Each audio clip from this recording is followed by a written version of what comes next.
اس کے بعد ایک اور واقعہ جو بڑا مشہور کیا ہوا ہے انہوں نے، وہ کہتے ہیں کہ جی ابو الحسن خرقانی جو تھے نا، جو بایزید کے خلیفہ تھے، وہ خلیفہ بھی جا کے قبر پہ ہی ہوئے ہیں، مطلب ان کے مرنے کے بعد تو وہ پیدا ہو رہا ہے بندہ. تو محمود غزنوی جب سومنات پہ حملے کر رہا تھا تو اس کو کامیابی نہیں ہو رہی تھی، تو آخری دفعہ اس کے پاس ابو الحسن خرقانی کا ایک کرتا تھا جو اس نے اللہ کے حضور توسل کے طور پر پیش کرتے ہوئے دعا کی اور اسے فتح ہو گئی. اور رات کو خواب میں بابا جی آ گئے اور بابا جی ناراض ہیں. وہ کہتے ہیں کہ تو نے میرے کرتے کی اتنی کم قیمت لگائی ہے، اگر تو یہ کرتا اپنے ہاتھ میں پکڑ کے اللہ سے یہ دعا کرتا کہ ہند کی سرزمین میں قیامت تک کوئی کافر نہ ہو تو یہ سارے مسلمان ہو جاتے. حضرت ابو الحسن خرقانی ایک بزرگ گزرے، یہ حضرت بایزید بستامی کے سجادہ نشین تھے. اتنے بڑے آدمی تھے، اپنا جبہ دیا محمود غزنوی کو، جب مشکل آئی تو دعا مانگنا آگے رکھ کے اللہ فتح دے دے گا. تو محمود کہتے ہیں جب سومنات کے مندر نہیں فتح ہو رہے تھے تو میں نے بابے کا جبہ سامنے رکھ کے دعا کی تو اللہ نے مجھے فتح دے دی.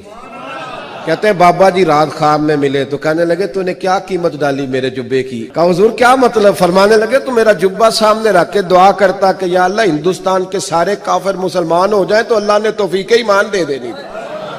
یہ تو نے کیا دعا مانگی ہے؟ یہ تعلیمات بتاتے ہیں اور پھر سبحان اللہ پڑھتے ہیں. اور یہ واقعہ تذکرۃ الاولیاء کے اندر بھی لکھا ہوا ہے شیخ فرید الدین عطار نے.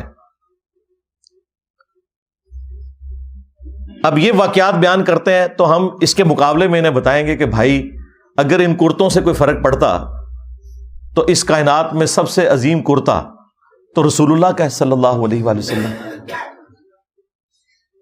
صحیح مسلم میں حدیث ہے، اسما بنت ابی بکر نے نبی الاسلام کا کسروانی طیالسی ایک کالا جبہ وہ نکالا اور انہوں نے بتایا کہ یہ وہ جبہ ہے جو نبی الاسلام پہنا کرتے تھے اور اس کے دھون کو ہم مریضوں کے لیے شفا کے طور پر استعمال کرتے ہیں. نبی الاسلام کا کرتا مبارک جو صحیح تبرک بھی ہے، جس سے صحابہ کرام نے تبرک بھی حاصل کیا، وہ کرتا جب نبی الاسلام خود پہنتے تھے، اس کرتے کو دیکھ کے تو مشرکین عرب نے اسلام قبول نہیں کیا.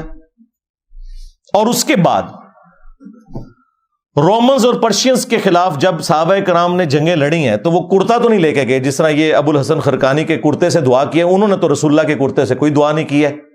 وہاں تو 8,500 صحابہ اور تابعین شہید ہوئے ہیں جنگ قادسیہ میں، ہاتھیوں کے نیچے بھی آئے کئی، تب جا کے وہ پرشین امپائر جو ہے وہ مسلمانوں کے پاس آئی ہے.